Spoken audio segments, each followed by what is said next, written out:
Just had a really fun call with Robert Dale Rogers. He is the author of 44 books. Oh my gosh. For over 4 decades, he's been involved deeply into the world of natural health and healing, herbalism, and most interesting for me, and what we talked about a lot, was the world of mushrooms. We talked about mushroom essences, medicinal mushrooms, all kinds of really cool facts, some of where the cutting edge science is going, and just a great conversation all around that I know you're going to love and enjoy, and get lots of little tips and insights from a man that's deeply immersed in that world, not only from the kind of the hobbyist going out and picking, but also from that real expert and scientific side. He shares some of the kind of latest breakthroughs that are happening in the world of science with medicinal mushrooms and essences, which is a whole other new field of how to utilize the world of mushrooms and their benefits that show up through that medium.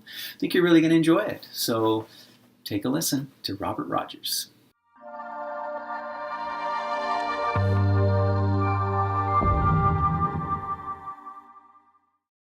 Okay, welcome. On the call we have with us Robert Rogers. Many of you may be familiar with one of the many, many books that he has written. Perhaps you've taken a class, or if you have not yet, you should. Do you offer anything online right now, Robert, in terms of classes?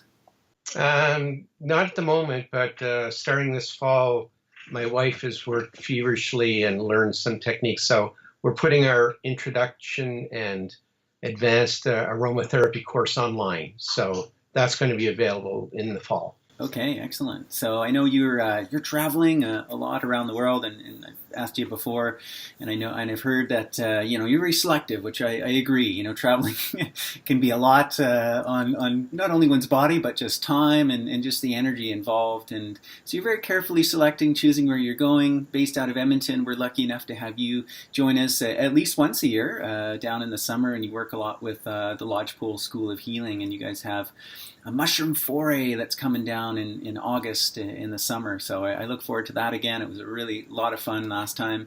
And you're a man of many talents, lots of knowledge. I'd love to kind of, pull bits and bits from your experience. Obviously, one of my main inspirations, and definitely something we want to dive deep into in this call, is the world of mushrooms and fungi, of which you're definitely a known expert in that, and the author of at least 2 books on fungi. I could be mistaken, maybe there's more, but the 2 I have are absolutely fantastic.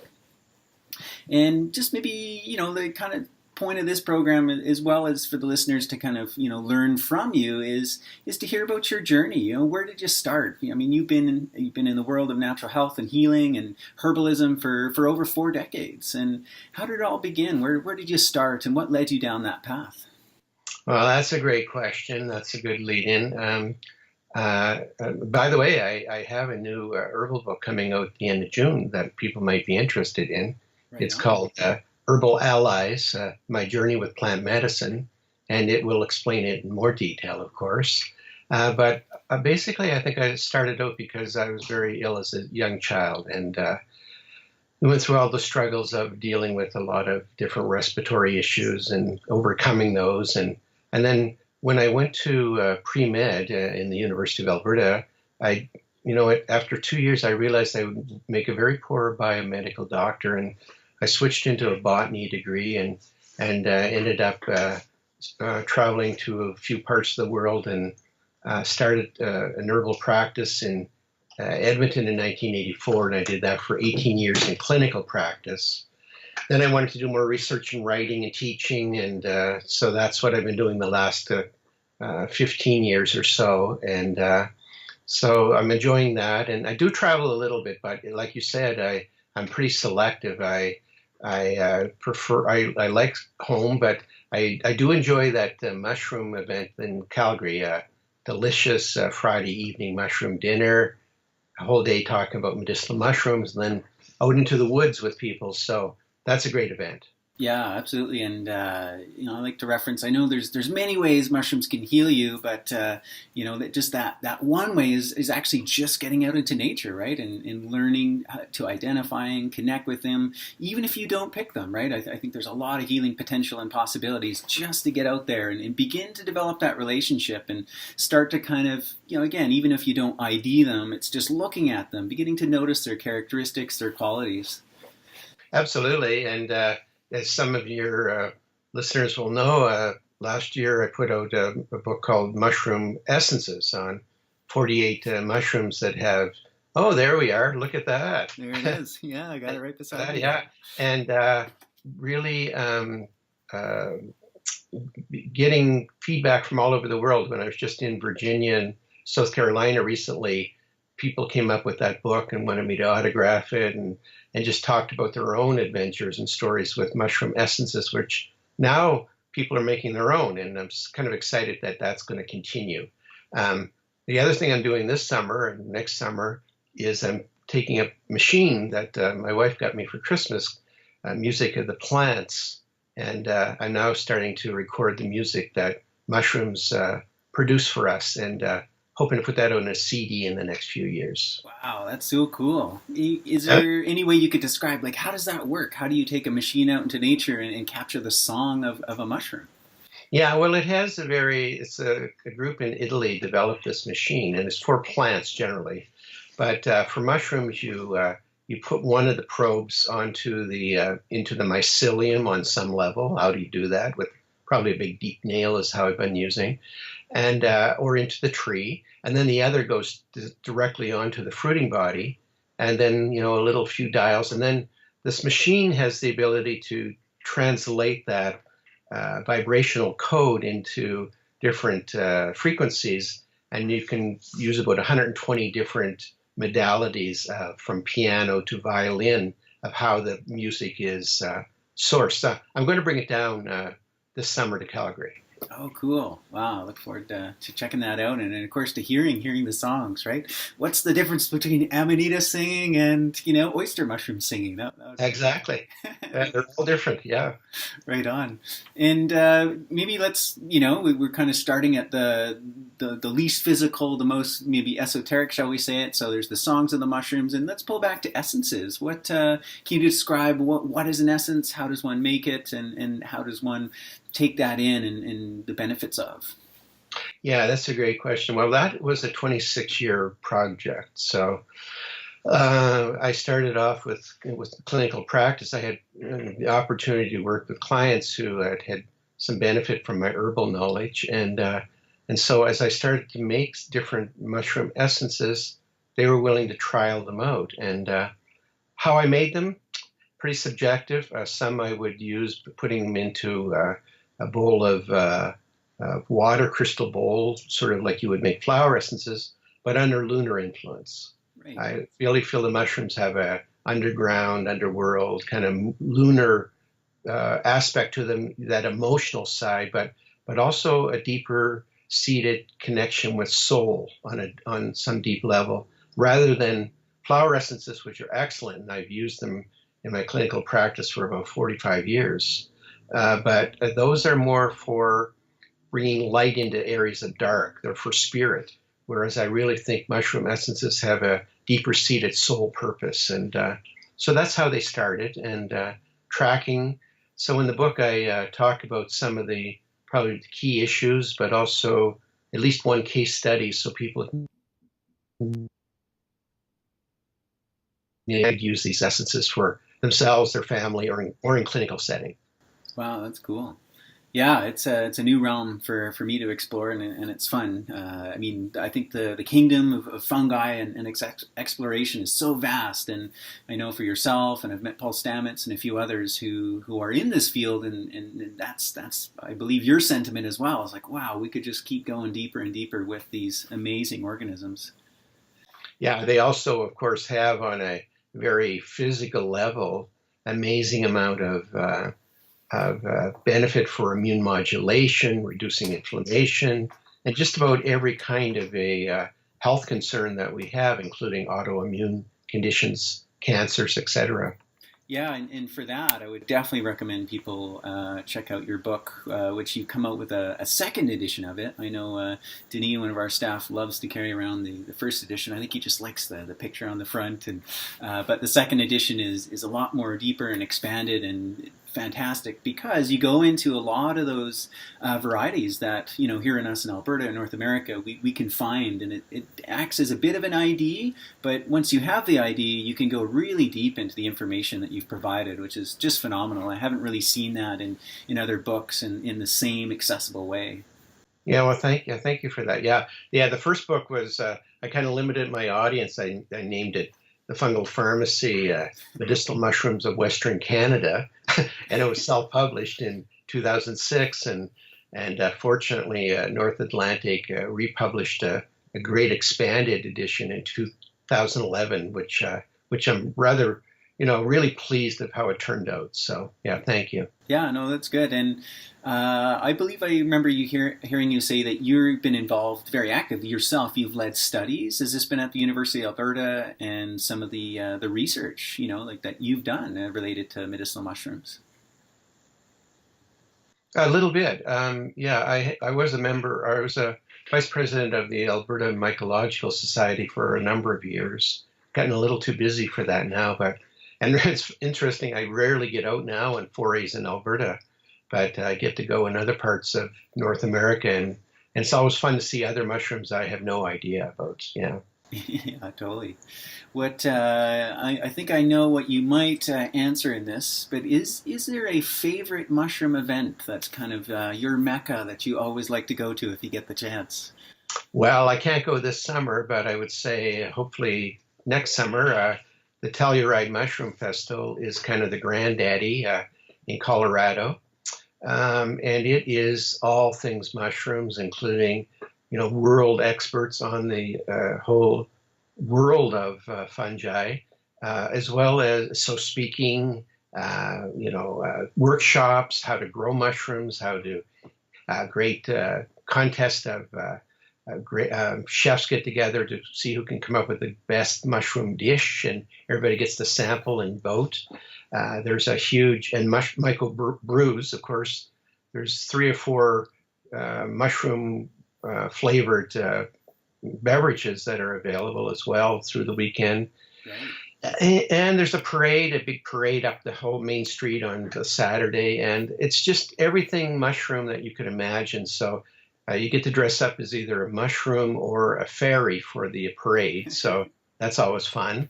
Yeah, so that would be my favorite of all of them. Yeah, cool. It's so interesting, that there's always been that association in our minds, and then that's coming through, folklore and books and storytelling. This connection of the fairies. Like you said, the mushrooms are kind of representative of the underworld and our deep soul.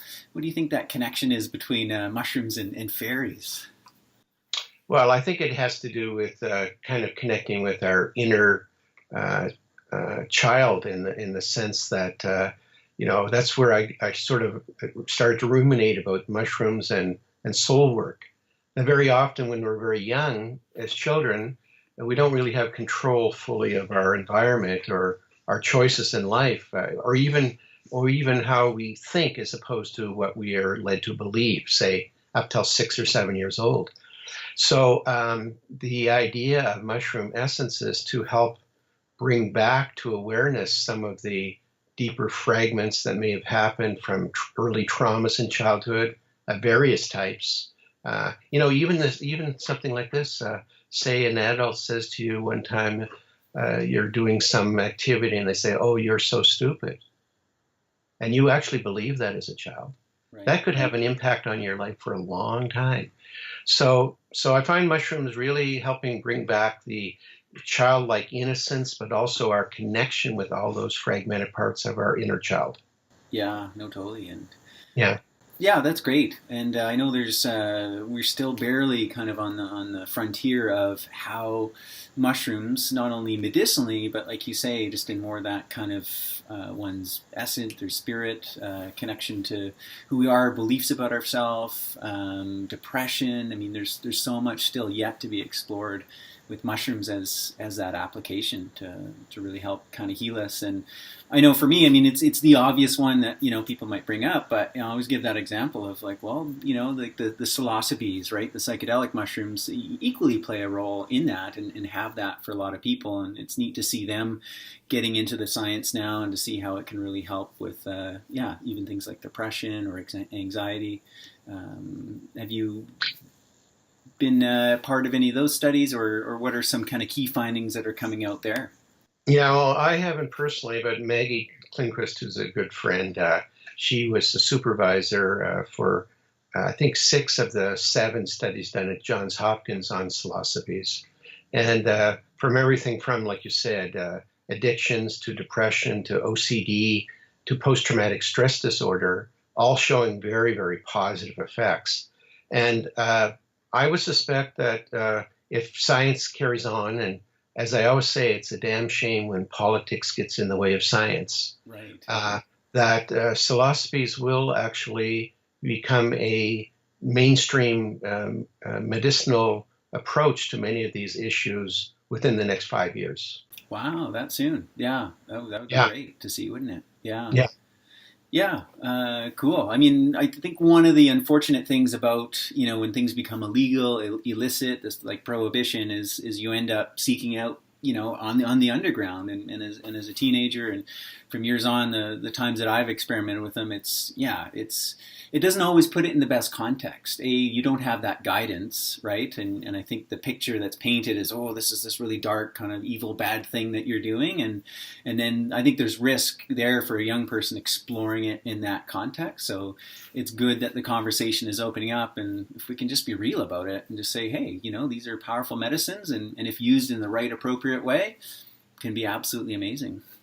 yeah. I think really the major warning I would say is teenagers who have a familial history of schizophrenia and related disorders may well stay away from this one.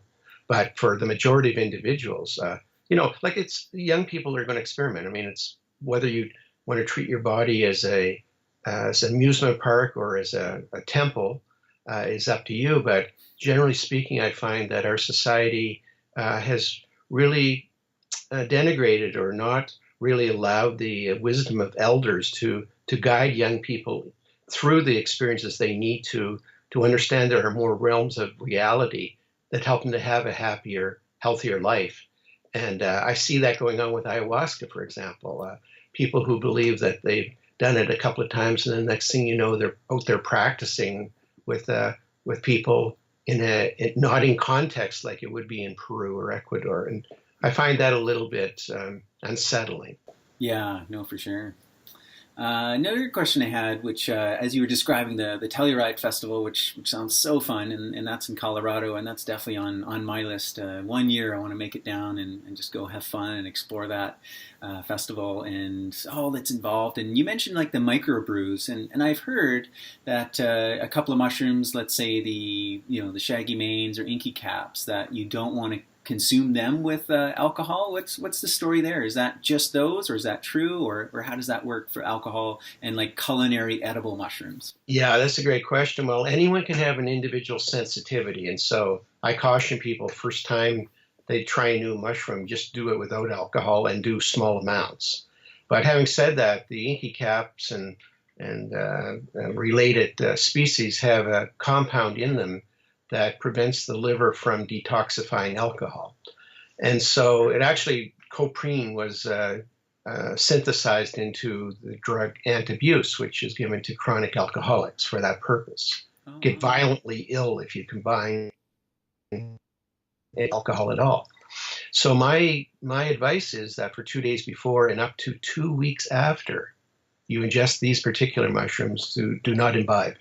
Right. Yeah. Good. There's some great wisdom for sure, and it's so neat. It's so fascinating, isn't it? How much is and still untapped potential, even as much as we're using of fungus and these medicinal compounds, active compounds from the fungi kingdom. Yet we still don't really acknowledge or recognize the power of them. I mean, there was just one example that you gave where how it's being used in modern medicine. Penicillin, obviously, is another really, really big one. Yeah. Yeah, I wish that time will come, and it's slowly happening on grassroots level, which is really where it should have its foundation, anyways, where we can have that wisdom and that understanding, and really use mushrooms as they're available as both a food and a medicine. So thanks. Oh, there's some great, exciting things happening. I mean, there's now people, individual medicine. There's the capability to take, for example, oyster mushrooms, which are easy to grow, and introduce some kind of toxin or some kind of a pathogen that an individual has into that particular bag, sealed bag of mycelium, and that mushroom will start to create the antibodies to resist that particular infection. And then you could have a little spigot that you could actually take out and create your own individual antidote for that particular condition. There also are mushrooms for mycoremediation. A good friend of mine, Dr. Roland True, has identified 2 mushrooms that can degrade petroleum, for example, at the oil sands, that are growing at minus 35 degrees Celsius. Wow. So, we really don't know. We don't know that much. In fact, in 1972, fungi finally got their own kingdom. Otherwise, before that, were bunched in with plants. Right. So that's how little we really know. Yeah, no, it's true. Wow, that's awesome. And yeah, all these kind of, problems we're facing, and I've even heard, the end of antibiotics and the ability for those to work. We may very well be looking to the fungi kingdom for some real answers, and sounds like science is slowly moving there to get us there. I think, exactly. I have a great interest in holistic oncology, and there's great evidence to show that a number of mushrooms, including reishi and turkey tail, have the ability to ameliorate a lot of the side effects of chemo, as well as immune modulate, keep the immune system working at optimal level while they're going through those therapies. And I think it's just a matter of time before it's general practice. Yeah, for sure. We often have people come into the Light Cellar that they have heard that approach, and they're looking for the medicinal mushrooms to take. And sometimes I refer to the chart that you have in the back of your book, where it seems, even though I believe, a lot of mushrooms are good and have those benefits, so there's been some studies saying that certain mushrooms are more correlated with different types of cancers and have different properties. Obviously, I would assume you're a proponent of that, someone digging a little bit deeper, or would you suggest, okay, if you're doing that type of approach, just take a general mushroom blend? No, I think there are particularly double-blind, placebo-controlled trials with certain mushrooms that have shown efficacy with different cancers, for example, in different parts of the body. And I think you go with that, like combine, say there's 2 mushrooms that are great for prostate cancer. Well, make a combination of those 2 and go with those. That would be probably the latest efficacy. And then combine that as well with your diet and herbal and whatever other therapy you choose. Yeah. Yeah, totally. So this is kind of a 2-part question here. So someone that, obviously there's always these special times and occasions, like someone going through it, intentionally therapeutically, but as the general population hears more about mushrooms, gets excited, wants to incorporate them into their diet, 2 parts, what is kind of the best strategy you recommend for people to begin to explore that, begin to get them into their bodies, and then what are kind of the cautions and concerns that you would like people to know about in doing so as well? Well, in my book, I clarify for a number of the mushrooms where there may be contraindications with specific pharmaceutical drugs. I think that's really important. You have to pay attention because they are a medicine and they will interact with drugs. So there's a number of those things to be aware of. I also believe that you should really get in touch with a good naturopath or herbalist or an empathetic medical doctor who can assist you with the process of how do you work with these together. But at the same time, there are a number of guidelines for people who are just going in and buying some product off the shelf. There's a great controversy about the idea of fruiting body versus mycelium. That is, a lot of the product on the market is just grain, mycelium on grain. And that does have some benefit. but traditionally it was the fruiting bodies that were always used. So anybody who wants to read about that, and also I think I have another 10 peer-reviewed articles on medicinal mushrooms, they can just go to a site called academia.edu//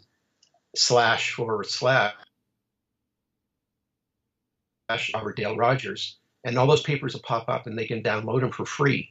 But, for example, my latest one's on cordyceps, which is a very interesting mushroom. But they can also, the fruiting body mycelium controversy is well covered in that as one of the articles as well. Okay, cool. Yeah. We'll put that link down below so it's easier for people to click to it. And yeah. What a great resource. Do you have, what would you say, could you even choose? It's like choosing your favorite child. Do you have a favorite mushroom that Do I have a favorite mushroom? Well, of all of them, I love the polypores the most, the ones that grow on trees. I would say that's true. I would say my favorite is the tsugae mushroom, the Ganoderma tsugae. It's our reishi of the West Coast. I would say that's my favorite. Yeah. Cool. Yeah. And do you have a quick story to share of the most memorable mushroom experience, picking or otherwise? Yeah, I would say that's true. Well, it's a hard toss-up between it and turkey tail. I mean, I did one time come upon, we don't have any turkey tail in Alberta, so I was out in the island one time and I came upon a maple tree that probably had 500 turkey tails on it. Wow. I just went, exactly, I went, whoa.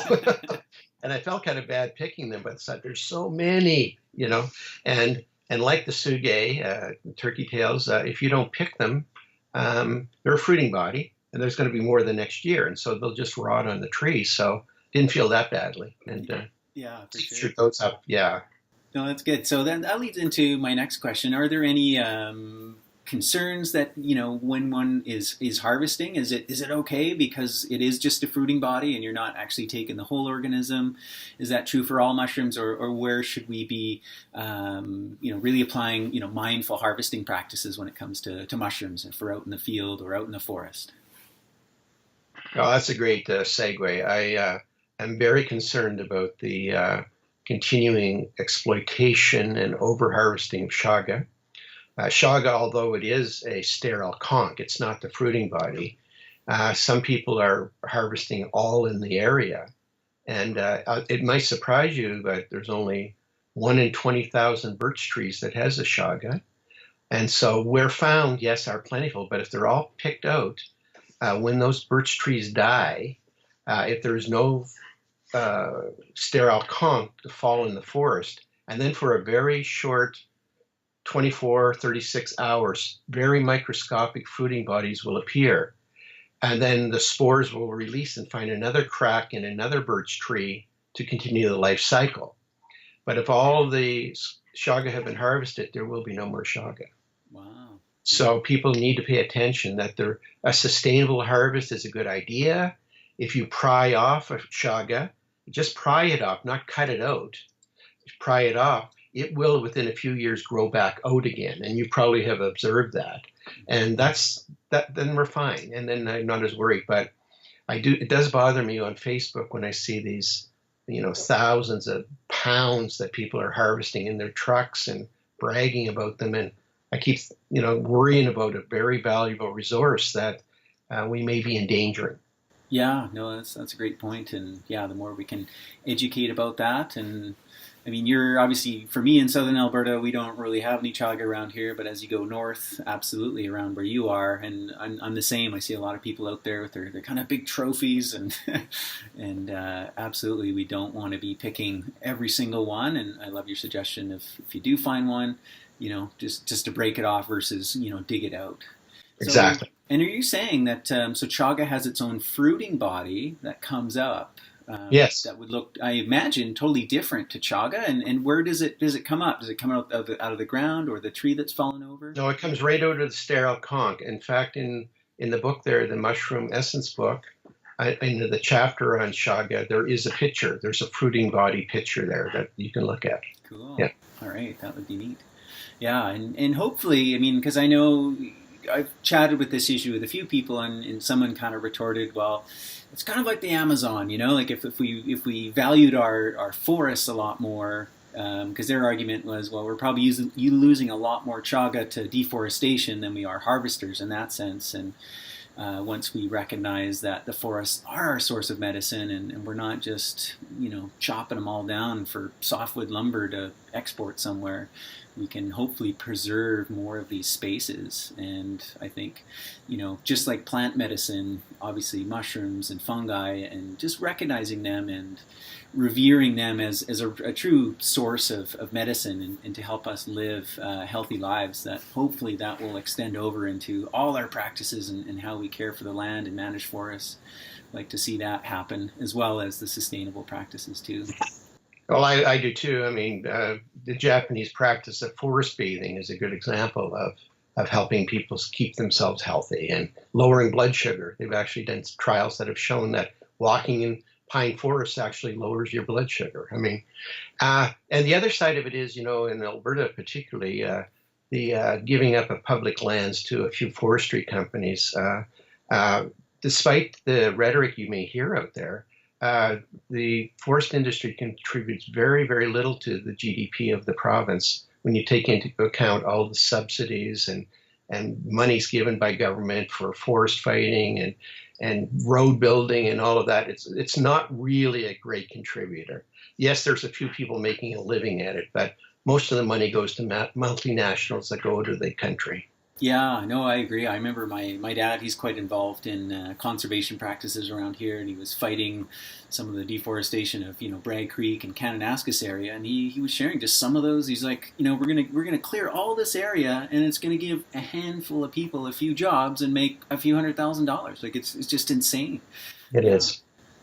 So anyways, I want to thank you for your time, and thank you for the work that you do. You're really, helping people like myself and those listening connect with themselves, to nature, helping preserve that, and just realize all the wonderful benefits of medicine that's out there for us to go and to engage with. And if anybody wants to connect with you, it's northernstarcollege.com. Yes, if you go to my site there, and then there's a link, and you can easily find my personal email. Send me a note if you like to, or keep in touch and pick up you can pre-order my new book. It's cheaper if you do, The Herbal Allies, that's coming out in June. If you get on Amazon or something, you can get a price break, and you might enjoy that. Cool, that's great. Yeah, and I know that's just one of, how many books are you up to? Like 40 plus books? That's my 44th, yeah. 44th, unbelievable. Yeah, just amazing. Maybe I last for a while, yeah. I know, for a while there, it was just like every couple of months, oh, he's got another book. I did the research for about 35 years, and then I thought, I better get this stuff out before I get too old to do it. For sure. And you've also got, Northern Star College, that's basically, herbalism, astrology. I mean, you offer a number of courses with your wife, so that's a great resource that people can tap into. You have self-heal distributing as well. Your books, like you said, available also through Amazon. And what else was going to say? Anyways, we'll put all the links down below so people can connect with you. And of course, if you're in the Calgary area, Robert will be here in August through the Lodgepole School doing a little.